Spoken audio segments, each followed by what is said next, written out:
সেটা হচ্ছে যে কি ফার্সি সম্পর্কে। ঠিক আছে হুজুর? এখানে এগুলো আমরা মনে করবেন আমরা উচ্চাঙ্গের পড়তেছি না, উচ্চাঙ্গের পড়লে আরো অনেক পড়া আছে। ঠিক আছে, এটা হচ্ছে যতটুকু পড়লে আমরা কিতাবটা পড়ে অর্থ তুলতে পারবো। আর তোমরা তো দেখছো মোটামুটি এবারতে যত কায়দা আছে এগুলো বলা হয়েছে, মানে সচরাচর যে কায়দাগুলো এখানে ইউজ হয় দেখা গেছে এগুলো আমরা গ্রামাটিক্যাল আকারে শিখছি, তাই না রে? হ্যাঁ। তো এরপরে আমরা আলহামদুলিল্লাহ ফার্সি শুরু করতে যাচ্ছি। এই ফার্সিটা অত্যন্ত গুরুত্বপূর্ণ, কারণ হচ্ছে ইসলামের মধ্যে যে সকল ভাষা ইসলামী জ্ঞান প্রচার প্রসারে অবদান রেখেছে তার মধ্যে আরবির পরে অন্যতম ভাষা হচ্ছে ফার্সি। ঠিক আছে, উর্দু ভাষা তো এদিকে প্রচলন ভারতবর্ষে, ফার্সি এটা ইরানে, ইরাকেও কিছু প্রচলন আছে, ইরাকে বেশি আরবি, ইরাকে আরবি, তার আফগানিস্তান, বেলুচিস্তান, কাজাকিস্তান এই সকল শহরে ফার্সির প্রচলন আছে। কিন্তু এলমের মেন উৎপত্তি ওই দিক থেকে হয়েছে। তুমি দেখো ওই যারা আমাদের বড় বড় ইমামরা ছিলেন তারা বিশেষ করে ওই অঞ্চলগুলাতে, বোখারার অঞ্চলে বিশেষ করে যেটাকে বলা হয় মাওয়ারাউন নাহার, যেটা বর্তমানে উজবেকিস্তান, কি বলো উজবেকিস্তানে বেশিরভাগ অনেক বড় বড় আলেমরা ছিলেন। ইমাম বুখারীর জন্ম সেখানে। তারপরে হ্যাঁ ওটা অন্যদের কথা আসতেছি। তো এরপরে যারা এই বিভিন্ন দিকে এলম ছড়িয়েছেন তার মধ্যে তুমি বিশেষ করে আল্লামা জালালউদ্দিন রুমি রহমতুল্লাহ আলাই, তিনি ফার্সির মধ্যে অনেক কিতাব লিখেছেন।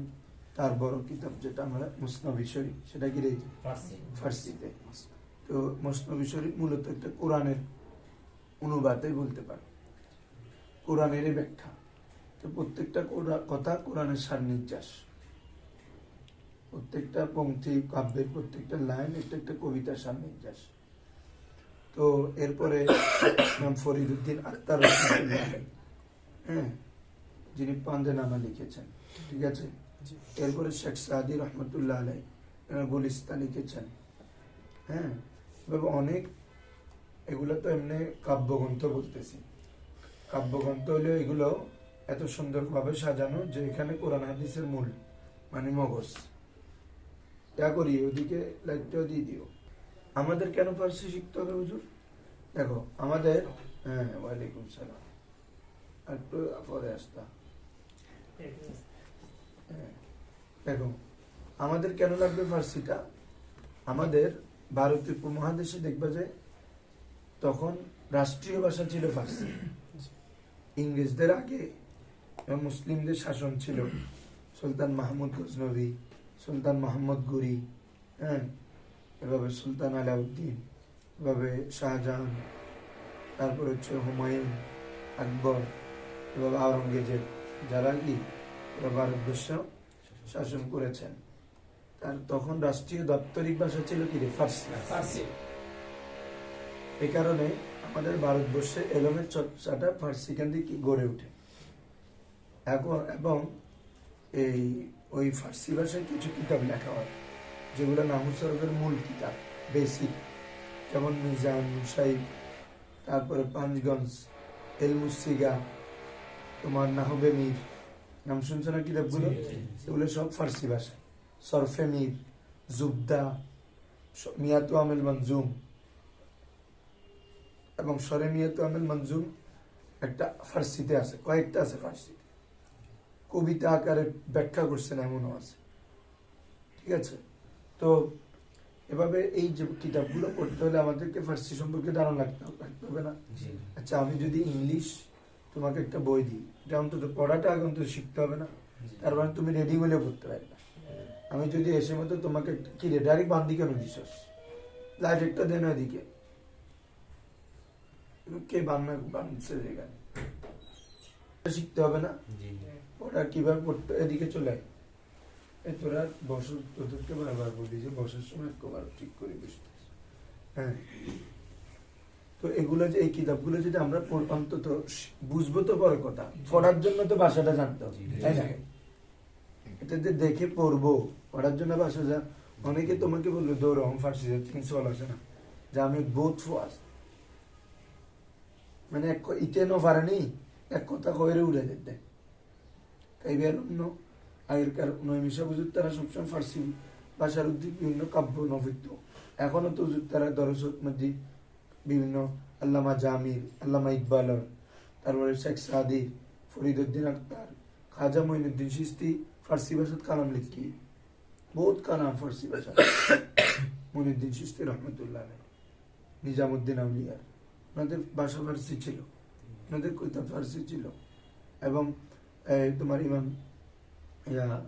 শেখ আহমদ ফারুক সিরহিন্দি রহমতুল্লাহ মুজাদ্দেদ আল ফিসানি যেটা যেনাকে বলি মুজাদ্দেদ ওনার কিতাব আছে ফার্সিতে এই কিতাবগুলো সম্পর্কে অন্তত যদি আমি আলেম হওয়া মানে তোমাদেরকে আমি ওই দিনও বলছি যে আমি শুধু আরবিতে পাণ্ডিত্য রাখলে হবে না অন্তত তোমার কাছে অন্যান্য ভাষার সর্বোচ্চ পাণ্ডিত্য না থাকলেও কিন্তু যেটার মাধ্যমে চলা যায় অতটুকু তো লাগবে ঠিক আছে না রে তুমি অন্তত একটা কিতাব উল্টায় ওটা বুঝার একটা যোগ্যতা অর্জন করা এটা হচ্ছে আমাদের কাজ তো তুমি যদি একটা মাস সময় দিয়ে যদি একটা ফার্সি সম্পর্কে মহারত অর্জন এটা কি কম কাজ নাকি তুমি ঢাকা বিশ্ববিদ্যালয়ে ফার্সিতে পড়তে হলে তোমাকে 5 বছর 4 বছর অনার্স করতে হবে কি বলছি বুঝছো হ্যাঁ তো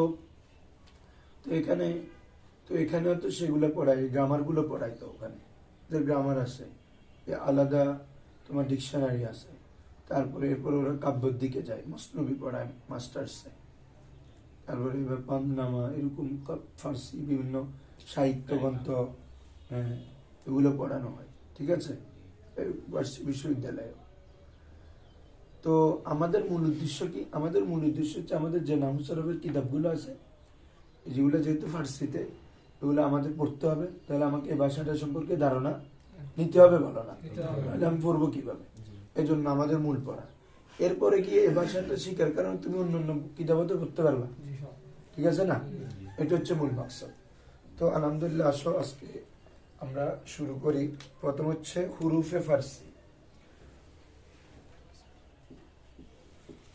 হুরুফে ফার্সি আমি একটা কথা বলি তোমাদেরকে ফার্সি কয়েক ধরনের প্রচলন আছে একটা হচ্ছে আধুনিক ফার্সি বলো একটা কি আধুনিক ফার্সি যেটা ইরানে বলে কারা ইরানে যেটা বলে ওরা মূল ফার্সি ভাষা কিন্তু ওদের আফগানি ফার্সি আছে কি রে আফগানি ফার্সি কাজাকিস্তানের ফার্সি আছে মানে বিভিন্ন অঞ্চলে ফার্সি ভাষাটা কি আছে প্রচলন আছে কিন্তু আবার আরেকটা ফার্সি প্রচলন আমাদের ভারতীয় উপমহাদেশ যেহেতু এখানে এই ফার্সি ভাষাটা তখন দাপ্তরিক ভাষা ছিল এটা ব্যবহার করতো সবসময় মানুষ এটা মানুষের আমাদের এখন যেরকম বাংলা ভাষা তখন এরকম কি ফার্সি ভাষা রাষ্ট্রীয় ভাষা সবাই এটা ইউজ করতো জানতো লেখালেখি করতো এটা বুঝছো রাষ্ট্রীয় সকল কিছু নির্দেশ ফরমান জারি হতো এটা দিয়ে তাহলে এটা জানতে হবে না তো কিন্তু এখন আসো উচ্চারণ করতে গিয়ে এগুলোর এক একটা এক এক ধরনের উচ্চারণের কি আছে পার্থক্য আছে এটা বলতেছি এই কারণে আমাদের এখানে এখন আধুনিক ফার্সি পড়ানো হচ্ছে তো এখন ওইখানে একটা ধারণা দেওয়া হয় এটা যে শুধু ওটাই শুদ্ধ বাকিগুলো ভুল হ্যাঁ ওটাই শুদ্ধ অনেকে মনে করে কিন্তু যারা প্রকৃত ওরা বলেন না অনেকে মনে করতে চাই শুধু আমি যেটা শিখতেছি এটাই শুদ্ধ আর কোনোটা নেই অথচ এই কিছুদিন আগে এখানে জামিয়াতে যিনি ফার্সি বিভাগের অধ্যাপক একজন আসছেন না ঢাকা বিশ্ববিদ্যালয় থেকে জানো না মানে একটা সেমিনার হয়েছিল যে ওনাকে প্রশ্নটা করা হয়েছে উনি বলছেন যে ইরানেরটাও বলতে পারবে ভারত উপমহাদেশে যেটা আছে এটাও বলা যাবে আফগানি ফার্সি এটাও আরেক ধরনের এটাও বলা যাবে আর কারণ হচ্ছে কি ভাষার একটা ভিন্নতা আছে যেমন তুমি যদি ইংলিশ শিখতে যাও এখানে ব্রিটিশ আমেরিকান আছে না আবার আমাদের ভারতীয় উপমহাদেশে ইন্ডিয়ার একটা আছে মানে প্রনাউন্সিয়েশন আছে তো এটা কি বলে না ইন্ডিয়ার প্রনাউন্সিয়েশনটা দিয়ে তোমার ইন্ডিয়ানের সব কিছু করতেছে না ওরা তো একদম আমেরিকান অ্যাকসেন্ট এবং ব্রিটিশ অ্যাকসেন্ট এটা ইউজ করতেছে এমনটা না তো ওদের এটা ওরা বুঝতেছে আবার ওরা বলতেছে এটা বুঝতেছে তাহলে ইউজ তো করতেছে। খেলোয়াড়রা দেখো না, এই তোমার বলে যে ইন্ডিয়ানই যারা, এবং অধিকাংশরা ওই ধরো যেগুলো ইংলিশ কান্ট্রি না, ওরা কিন্তু আমাদের অ্যাকসেন্টটা ইউজ করে।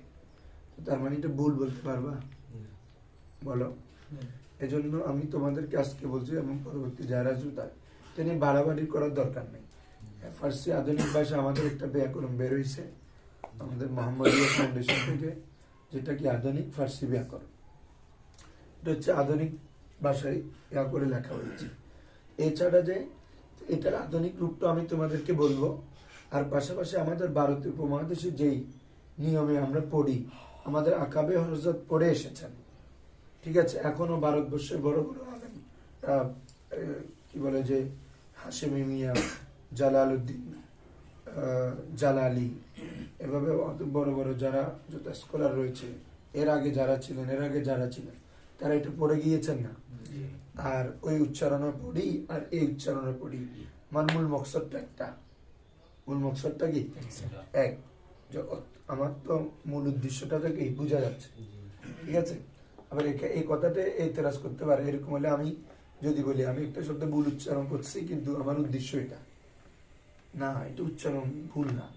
আমাদের বাংলা ভাষা বাবা, এটা এক একটা অঞ্চলে কি এক একটা রূপ ধারণ করছে না? এখন যে রূপটা ধারণ করছে এটা কি ভুল? হ্যাঁ, ওটা বাংলা ভাষা হিসেবে ইউজ করতেছে না। ও এক ধরনের কথা বলে, আমরা এক ধরনের বলি, তো কিন্তু সবার কথা বুঝি কিনা, অ্যাকসেন্টে গিয়ে পরিবর্তন হয়েছে, এটা হতে পারে, ঠিক আছে। হ্যাঁ, তুমি যদি উচ্চাঙ্গে তুমি ফার্সি, ইরানের ফার্সি লেখালেখি করতে, এই সংবাদপত্রে কাজ করতে চাও, সংবাদ শুনতে চাও, সংবাদ বুঝতে চাও, তখন ওদের যেটা কি আছে, ভাষা আছে ইরানের, ওই অনুযায়ী শিখলে ভালো। আমার কথা বুঝছো? আমি হয়তো তোমরা বলো হুজুর আজকে এই কথাগুলো কেন বলতে, কারণ আছে বলতেছি, বুঝছো? এটা মানে এটা নিয়ে আমাদের জানি অঙ্গনে একটা হিউজ একটা মিসআন্ডারস্ট্যান্ডিং সৃষ্টি হয়েছে, বিশেষ করে আমাদের প্রতি। এই আমি আমার একটা বন্ধু আছে মিরাজ, ওকে একটু বেটে করে আর কি। তো আমরা কিন্তু ওই এক্সট্রিমিজমের ওই দিকে যাই না, যারা যায় তাদের কথা বলার দরকার নেই। হ্যাঁ, তো একটা পরিবেশ, একটা মহল এমন হলো যে ওটাই পড়তে হবে এমনটা পড়তে হবে না, এরকম বলা যাবে না।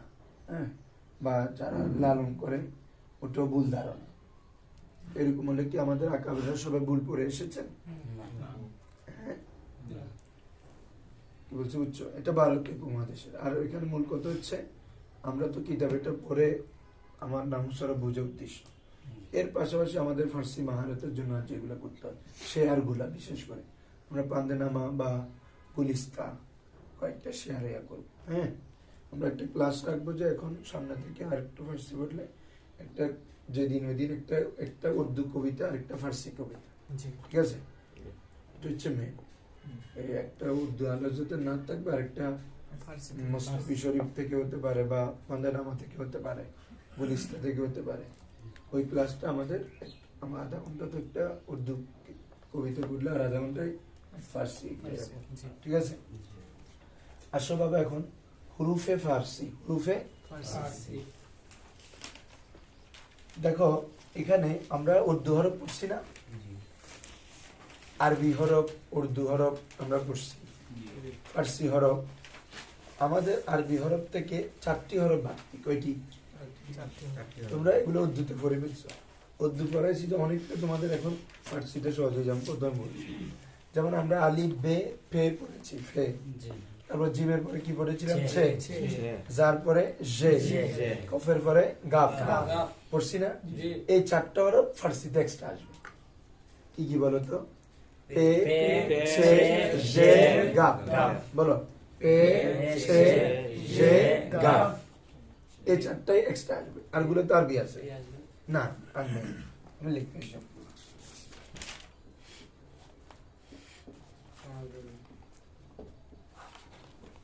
আলিফ বে পে, এরপরে তে,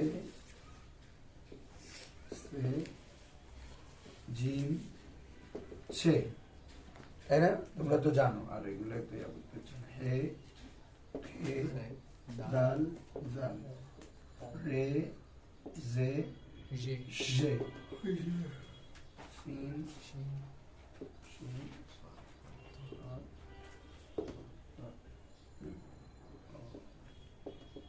উচ্চারণ করবো দাঁড়া ফে অফ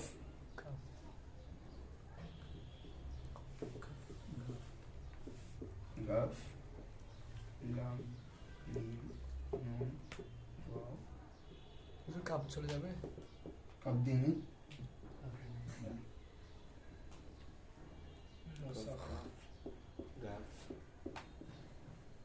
আসো বাবা সবাই ভালো করে খেয়াল করো প্রথমটা হচ্ছে আমি প্রথমে আধুনিকটা বলি তারপরে এটা বলবো আধুনিক উচ্চারণ যদি করো আধুনিক উচ্চারণে আলিফের উচ্চারণ হয় অ কি হয় অ ঠিক আছে ওই হিসাবে এটাকে বলে ফরসি কি বলবে ফরসি বুঝছো ফার্সিটার উচ্চারণ কি হবে ফরসি অ বুঝছো কথা তোমরা মানে আলিফটা অ হয় তো এখানে আলিফ দুইটা তোমরা উর্দুতে জেনে আসছো আলিফে মাকসুর আর একটা কি আলিফে এটা উর্দু উচ্চারণ ফার্সি উচ্চারণ হচ্ছে আলেফ বলো কি রে আলেফ তো এই কায়দাটা উর্দুতেও বলছি যেগুলো সাধারণত লিখতে আ আসে এগুলো উচ্চারণে এ হয়ে যাবে তাহলে বাটা কি হবে বাবারা বে বাটা কি হবে বে তারপরে পাটা কি হয়ে যাবে বে তে তে সে জিম এটা তো আর শেষে আ আসে না জি না জিম এ এটা ছে এটা কি রে ছে ছাটা ছে হয়ে যাবে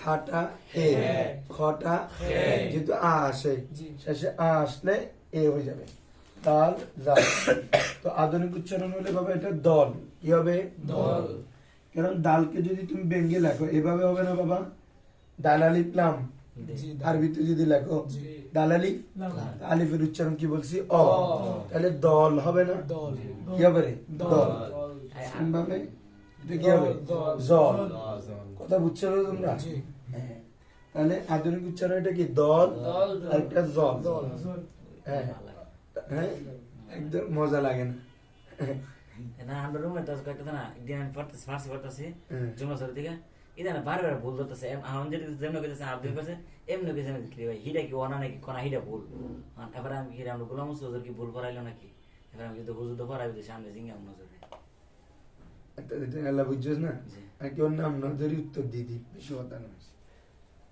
ধরো আল্লাহ কিলু তাকফি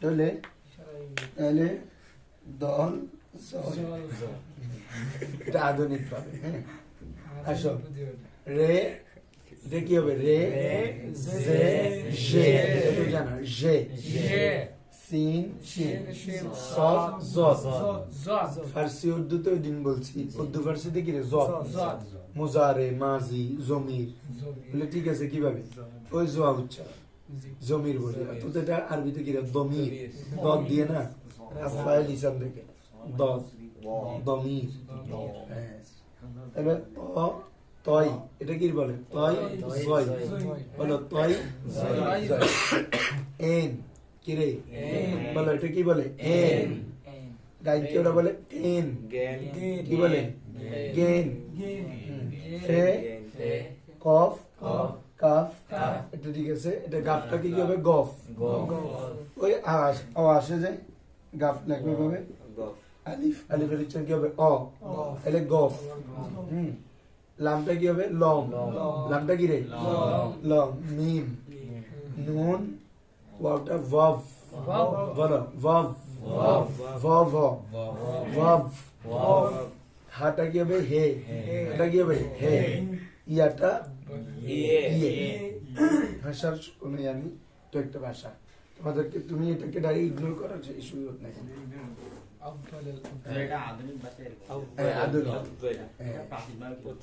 বলতেছি তো প্রাচীন হচ্ছে আমাদের উর্দুর মতো আর কি উর্দু ফার্সি উচ্চারণ প্রায় সেম আলেফ বে পে তে সে জিম ছে হে হে দাল জাল রে জে জে এটা ঠিক আছে সিন সিন সদ জদ ত জ আইন গাইন না প্রাচীনটা বলতেছি ফা ফাটা কি হবে ফে কফ কাফ গাফ গপ বলে না আর কি, মানে এক কথা রুলস একটা জাস্ট তোমরা এমনি অত শুনতে লাগে রুলস আলিফ থাকলে অ হয়ে যায়, কি হয়ে যায়, অ হয়ে যায়। আধুনিক উচ্চারণের 5টা নিয়ম জাস্ট, ওইটা নিয়ম, হ্যাঁ একদম ছোট। আলিফ অ উচ্চারণ হয়, জবর উচ্চারণ হয় আ, জবর উচ্চারণ হয় কি, কারণ আমরা ধরো তোমরা আগে পড়তাম যদি এটাকে কি পড়বা, কারদান, কি পড়বা রে, আর আধুনিক ভাবে কারদান আ হয়ে গেছে, মানে আগে আমরা অ করে পড়তাম করদন, হ্যাঁ তো এখন আধুনিকে এটা বলা হয় আ, তাহলে কি হবে কারদান, বুঝছো? ধরো আগে এটাকে পড়ে হলো রফতন, কি পড়া হবে, রফতন মানে যাওয়া, রফতন মানে কি রে, যাওয়া, তো এটা আধুনিক হলে রাফতান, তো একটু চেঞ্জ, এত আহামরি কিছু না। আগে তো বলতে করদান, করদন, আর এখন হবে কারদান, মানে জবর এটা আ হবে আর কি, সরিয়ার মতো আ, আরবির মতো। আরবিতে কি কাপ জবর কা বলো না, হ্যাঁ এটা আর কি, কারদান, কারদান, রাফতান, রাফতান, এটা হচ্ছে আধুনিকে। এত বেশি আমার উচ্চারণ নেই, 4টা-5টা রুলস দেখলে আধুনিক রুলস গুলো চলে আসবে, তো জেনে রাখা ভালো আর কি। আলিফেরটা তো এমনি হয়ে গেছে জি যেটা আ উচ্চারণ হইব এটা তো ও লাগে ও করে বা হ্যাঁ ওটা তো বলছি তোমাদের। তাহলে এখন আসো বাবারা শোনো, ফেসানো কিছু নাই, তাহলে বলো আলিফ, আলিফ, বে, বে, পে, পে, তে, তে, সে, সে, জিম, জিম, ছে, ছে, হে, হে, খে, খে, দাল, দাল, জাল, জাল, রে, রে, জে, জে, জে, জে, জে, জে, সিন, সিন, শিন, শিন, সদ, সদ, জদ, জদ, তয়, তয়, জয়, জয়, এন, এন, আবার আধুনিক গেছি আমি, বলো আইন, আইন, গাইন, গাইন, ফে, ফে, কফ, কফ, কাফ, কাফ, গাফ, গাফ, লাম, লাম, মিম, মিম, নুন, নুন, ওয়াও, ওয়াও, হে, হে, ইয়া, ইয়া, বা ইয়ে। হাটা হে পড়বা, ওই আ আসে না, হা থাকলে কি রে, হে হয়ে যাবে, তাহলে হা থেকে হে, ক্লিয়ার বুঝছো? জি। আর আধুনিক উচ্চারণ হলে কি বলবা, জাস্ট ওই এগুলাকে অ করে, দল, জল, তারপর র, জে, সরি এগুলো রে, জে, এগুলো সব ঠিক আছে, তো বলবে সদ, জদ, জদ তো এখন এটা এন, কি বলা রে, কেন, কেন, কেন, কেন, কফ, ক দিয়ে, কেন, তারপর গাফটা হবে গফ, গাফটা কি হবে রে, গফ, গফ, অ করে, লামটা মানে যেটা আ সেটাও বানায় ফেলবে আর কি। লামটা কি হবে, লম, এন গেম আর ওয়াওটা ভব, ওয়াও, ভব, ভব, ভব, ভব, আর গুলো ঠিক আছে, বুঝিয়া তাহলে দোনোটা বলে দিলাম তোমার, এন গেম আর গাপটা গফ, গপ লামটা লম, ওয়াওটা ভব, এটা আধুনিক। আধুনিক উচ্চারণ, কেন, কেইন বলে, কেইন। ফার্সি আধুনিক গোয়েন্দার কি কেন কইব? হুম। গফ ল আর অনেকে খায় না ওয়াব ওয়াব ভব, ওয়াব বলো ভব, ভব, ওয়াও আনো না, ভব, ওয়াও, হুম। বাংলাতে ভ বর উচ্চারণ, ইংরেজিতে B A V, Bob clear? তাহলে জি। তোমাদের চিন্তা করতে হবে স্বতন্ত্র রব গুলা কি কি বলো তো, পে, ছে, ছে, ছে, জে, গফ, বলো পে, পে, এ বাবা জে, জে, একদম নিয়মিত খেয়াল করবা, তাহলে ফার্সি ক্লিয়ার হয়ে যাবে, পে, পে, সে, ছে, জে, জে, গফ, গফ, আবার বলো পে, ছে, জে, গফ, গফ, গফ, গফ, গফ বলবে। ফার্সি ফার্সি স্বতন্ত্র হবে 4টা হুম, স্বতন্ত্র মানে বুঝছো তো, জি, আলাদা। শুধু ফার্সিটা আলাদা আছে আর কি, আরবিতে তো এগুলা নেই। আবার ভারতীয় উপমহাদেশের মধ্যে কিন্তু ইয়াই মাজুল ব্যবহার করে, কি ব্যবহার করে, বুঝছো? উর্দুতে যেটা আমরা ইয়াই মাজুল পড়ি, বুঝছি না আমরা আগে, হ্যাঁ ওই ইয়াই মাজুলটা ব্যবহার করা হয়। তোমরা লিখছো ওর লিখে ফেলো সবাই, ভিডিও পোস্ট দাও না, পোস্ট দিয়ে লিখে, ঠিক আছে না? হ্যাঁ, তো ফার্সিতে, আধুনিক ফার্সিতে শুধু নুন আছে, শুধু কি আছে, নুনে গুন্না নাই, নবুঝো পাই। কিন্তু আমাদের ভারতীয় উপমহাদেশের যে ফার্সিটা, এটার মধ্যে কি আছে, নুনে গুন্না আছে, মানে এটা তো নুক্তা থাকে না, কি থাকে না, ওই উর্দুর মতো, কিসের মতো, উর্দুর মতো। আচ্ছা, এরপরে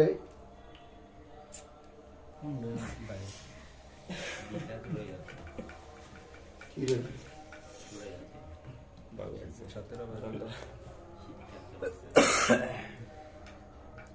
তোমরা এখন থেকে 4:15 চলে আসবে এখানে। ওদেরকে ছুটি দিয়ে দিত, আমি তো আজকে 4:07 ছুটি দিয়ে দিছি। আদি কি হয়েছে নব গেছি, হ্যাঁ আদি কি হয়েছে নব গেছি। আচ্ছা তাহলে আজকে এতটুক থাক। সবাই অনেকে আসে নাই, সবাইকে আসতে বলবা বুঝছো। ফার্সি আবার মিস গেলে পর আর কিছু বুঝতে পারবো। কালকে পরীক্ষার জন্য সবাই আজকে পড়ো একটু, আজকে রাতটা ঠিক আছে পড়লে অন্তত তোমার পুরো উর্দুটা এক নজরে, আমাদের মূল উদ্দেশ্য হচ্ছে উর্দুটা আমাদের নজরে চলে আসা। তোমার কোনো সমস্যা আছে পড়ছো বাসায়? কিরকম লাগতেছে এখন? কোনো সমস্যা লাগতেছে, কোথাও তোমার প্রবলেম ফেস করতেছো? বলো, তুমি শেয়ার করতে হবে। হ্যাঁ না ওটা তো বই তো নিছো, মানে এখন তুমি পড়ছো কালকে কতটুকু পড়ছো? নিজে কথা নয় শেষ হয়ে যাবে কিছু কথা।